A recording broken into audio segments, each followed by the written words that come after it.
couple great projects we want to talk about. One, we've talked about it previously, but it actually started today, which is the ODOT Route 66-77 repaving project, more commonly known as Broadway and 2nd Street, started today. Crews began work to remove and rebuild the base in the right-hand lane along southbound Broadway, beginning at south of 15th Street. The work zone is approximately 2 blocks south of 15th Street from the corner where the Starbucks is located. That's today's world where we say where things are by the Starbucks, is located to approximately the section in front of the Sumo Steaks and Sushi Bar. The project will be done in 2 phases, so there will always be a driveway entrance available to businesses along the project route. A ODOT rep met with the businesses in the area last week to keep them updated on the work and the plan. This portion of the project should be done by this Thursday with cooperative weather and if there are no unexpected utility and substructure issues. The repaving operation will begin on Broadway, but later in May, some repaving work is scheduled to begin on the east end of 2nd Street.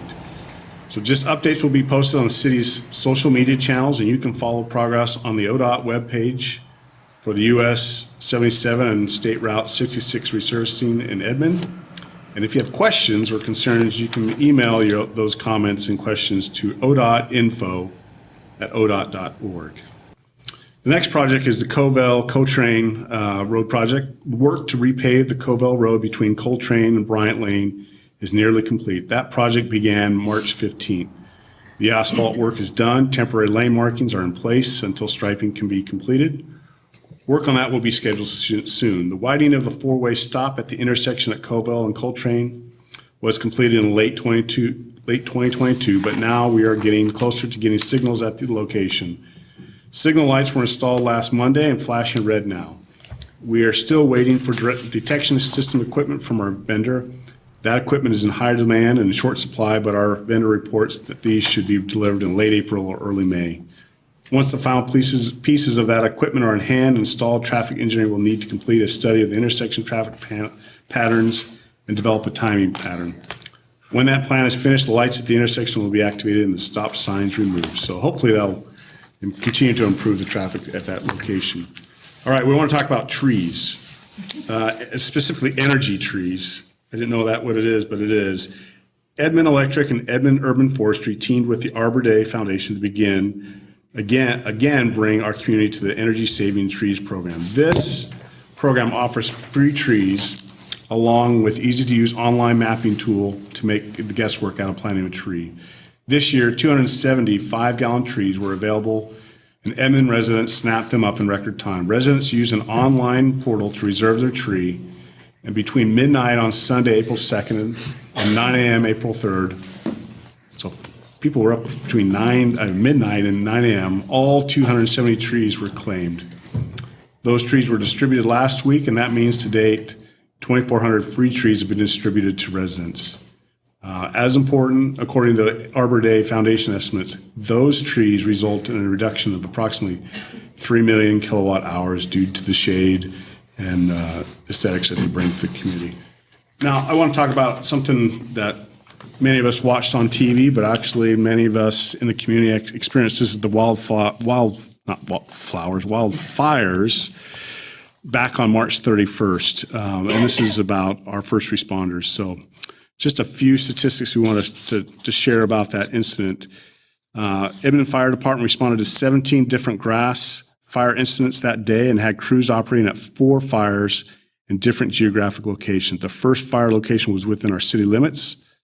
The second was in Oklahoma County, just north of our city limits. The third was in Oklahoma County, east of our city limits. And the fourth was assisting Oak Cliff with fires in Logan County. The first fire was the fire in our city limits was mostly between I-35 and Midwest, between Sorghum Mill and the northern boundary of our city. We did not lose any structures in our city limits, but approximately 30 structures were threatened, and the fire was stopped in the backyards or patios of some structures. Certainly many structures would have been burned had we not been there to respond. Edmond Fire Department had crews on the scene throughout the entire night and into the next day. This fire started within 10 feet of the I-35, so it has appeared to be caused by vehicles traveling along the highway.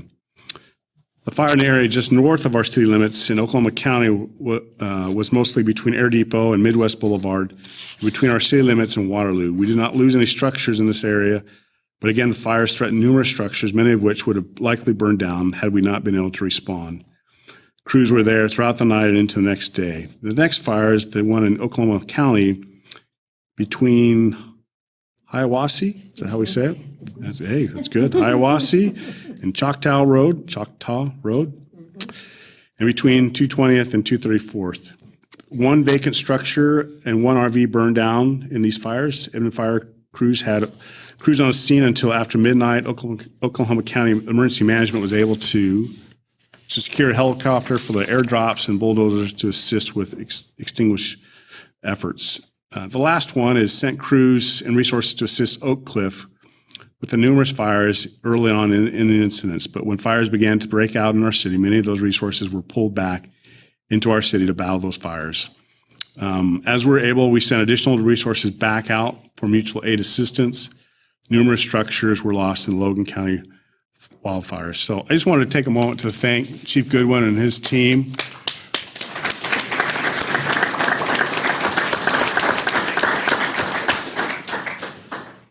I know many of us were, I think I was out at lunch watching the smoke and wondering what's going on, and I quickly reached out to him, and the next thing, I think all afternoon, most people were watching the news, and I think early on people thought it's far away, and then it quickly became real for our community. So thanks, and I know your brush pumpers and your activities really proactively got ahead of the situation, so we appreciate your efforts. So kudos to them. Lastly, I want to formally welcome two of our new department heads, and maybe if they'll stand. First is Brad Raney. He's our new Parks and Recreation Director. Brad started the city on March 27th. And I think, is your family now all here? Yeah, they got here Saturday. They couldn't get out of Green River fast enough because it was just snowing nonstop, right? It's. They literally couldn't get out. Yeah, I think my kids were driving back from southern Idaho and northern Utah, probably following you guys, and unbeknownst, but they were saying there was snow the whole way. So grateful to have you here. He's been great. The second one is,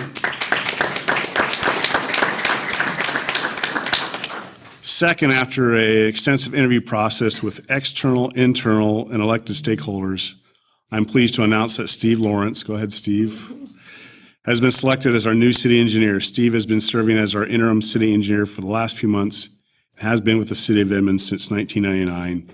We're excited to have him on board. And I'll just say, you started an interim back in December, January?